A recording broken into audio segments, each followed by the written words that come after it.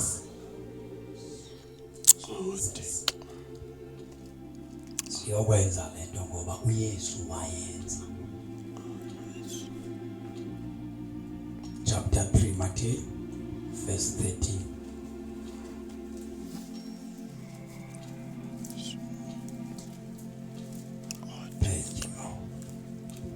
Kubani ongenenzekelisayo xa lisenza okulungileyo. Chapter 3 verse 13 Matthew chapter 3. Amacala ami onke asusiwe enhlizweni zingapha zingekha asisenza izono izenza amacala ami onke asusiwe enhlizweni zingekha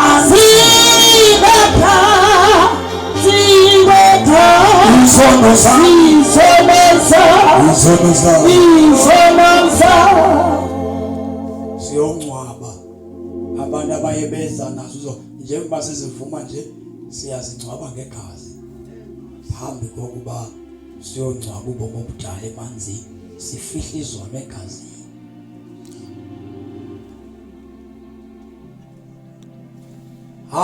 Amatyala ami onke asusiwe enhlizweni singaphansi izono zami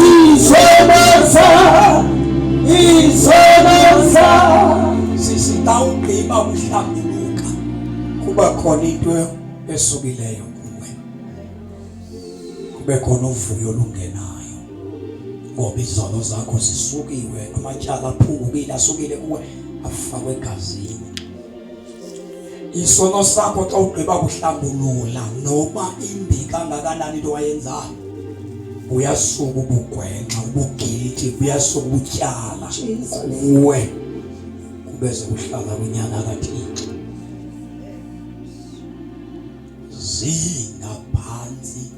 ngaphansi kwegazi ngaphansi kwegazi zona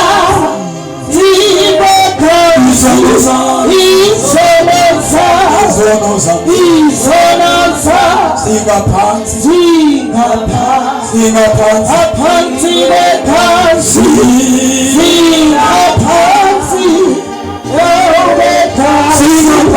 zingaphansi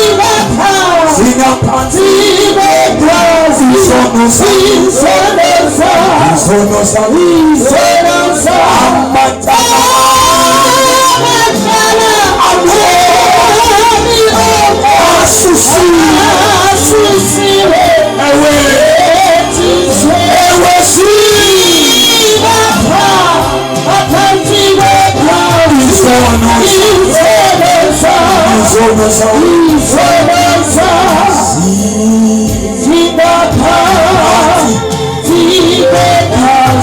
ngaphansi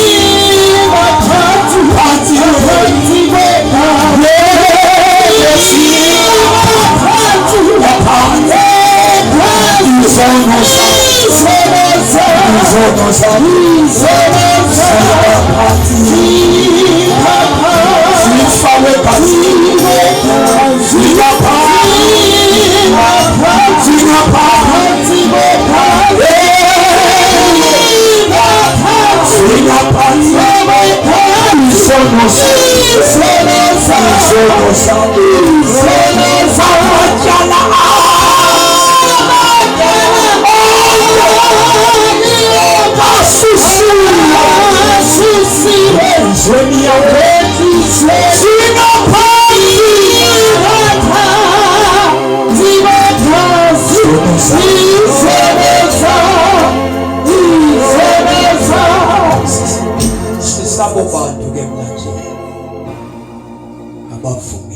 ngezono zakho. Zingene egazini xa uzivumile. Zingene egazini xa uphethe ngazo. Ziyangcwatshwa egazini. Yesu kityala isazele esibi. Into ethi xa uthandaza ikwenza uphelelwe ngamandla. Sisuke entweni ezimbi kakhulu, kodwa xa sizivumile kukho izinto engathi besizibheke emagxeni kuthi. Umzimba ulula ukhaphukhaphu. Uyibona indlela ebheka kulo Thixo ilula. Fumana ijoy, fumana uvuyo lwasemphefumulweni, fumana uxolo. Jesus. Xa uzivumile ungayi emanzini uyocwatshwa, kodwa unezinto ongazithethiyo, ngoba loo nto iyakugcinezela ebomi bakho bonke. Wena uyoba likhono elingaze likonwabele ukusindiswa. Uyoba likhono elingahambeli phambili nenkolo yalo. Ubanjwe izinto uvume ukungena nazo emanzini uthule. Akuthulwa xa kungcwatshwa umuntu. Kuyathetha. Kuyathethwa ngomuntu xa ebhubhile kakhulu, uthetha nelali. Kuthe kubizwe abantu babe sisithethi kwenze bakuthethwe ngemisebenzi yalo. Ngoku uthetha ngawe, uncokola ngawe. Basazoyifunda imbali abantu ngawe. Basazawuthetha abantu sowubhubhile physically, ungene ebhokisini emaplange bathethe nezingekhoyo bexoka nokuxoka ngawe. Ngoku uzawuthetha inyani ngobomi bakho. Uvelaphi? Uxolwe phi? Jesus. Wenze ntoni? Jesus.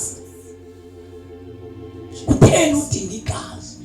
Kutheni udinga iGrisu? Kutheni udinga ubabazo? Kutheni udinga inceba kuThixo? Wenzeni? Uyabalisa. Jesus. Uyabalisa. Thank you, Lord. Uyathetha, uyabalisa. Lo nto izakwenza xa ushumayela ivangeli kaKristu ube lulu uba intombazana echazela amanye amantombazana ukuthi nam madoda ndazikhipha iziso zantlanu kodwa zange andilahlele ezandla kuJesu. Nam ngandithi kuphelile soze ndiphinde ndibe intombazana eziqhenyayo. Buka namhlanje ngiyaziqhenya. Jesus. Wenzeni? Yintoni ebangela ukudinga inceba kaThixo? Wenzeni? Uphushwe yintoni? Ududulwe yintoni? Uvelaphi? Uyathetha xa uzocwatshwa. Abantu ababhaptizwayo ngabantu abangazange babe msulwa, ngabantu abangazongilozi. Yandiva? Ngabantu abenze izinto ezingamasikizi kodwa bavuma bathi Thixo sicela uxolo. Babuye ngabo bacela ukuthi Thixo sikonile, sinamahloni ngezinto esizenzileyo, nathi asikwazi nokubhongoza ngazo, kodwa siza kuwe Nkosi, buyisela isidima sethu. Kodwa uJesu azangatsho lutho. Wavele wamthatha umusa wakhe. Akasibuza ngokufuna xa sihamba naye. Kungamane ukuthi phushwe izinto ezasizenzile. Sithi uhamba indlela zethu wena ungakhohlwa unje. Kodwa uJesu wami uJesu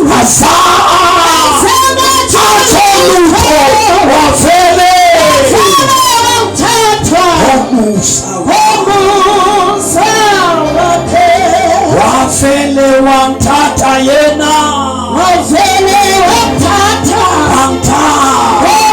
umusa wakhe. akasibuzi sizenzele Vela vula izandla.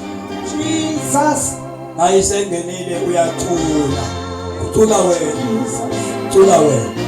Ucula wena ngawe. Yena ucula usesifubeni sakhe. Abanye nabazali babo beba rejectile ngenxa yokwenza kwabo. Kodwa uJesu vela kuthatha kuwona. Into ongasayitholiwe ekhaya. Usawubukwa nje. Usibuka nje nawe ungasikhathalela. Nawe usibuka nje uzenza izinto ungasenaxabiso nakuwe. Kodwa wayela nje ukuzibona bukhona umsindisi. Wavuma wathi Inkosi ngena ngaphakathi. uJesu wakuwola umdaka wakuwola ugcolile. Ucula kamandi usesifubeni sakhe. Wafele wamthatha yena. Wafele wamthatha. Wamusa wakhe. Wafele wamthatha yena. Wafele wamthatha. Wamthatha nami. Wamusa wakhe. Wafele wamthatha nami. Wamusa wakhe. Sisecula. Sisesifubeni sakhe.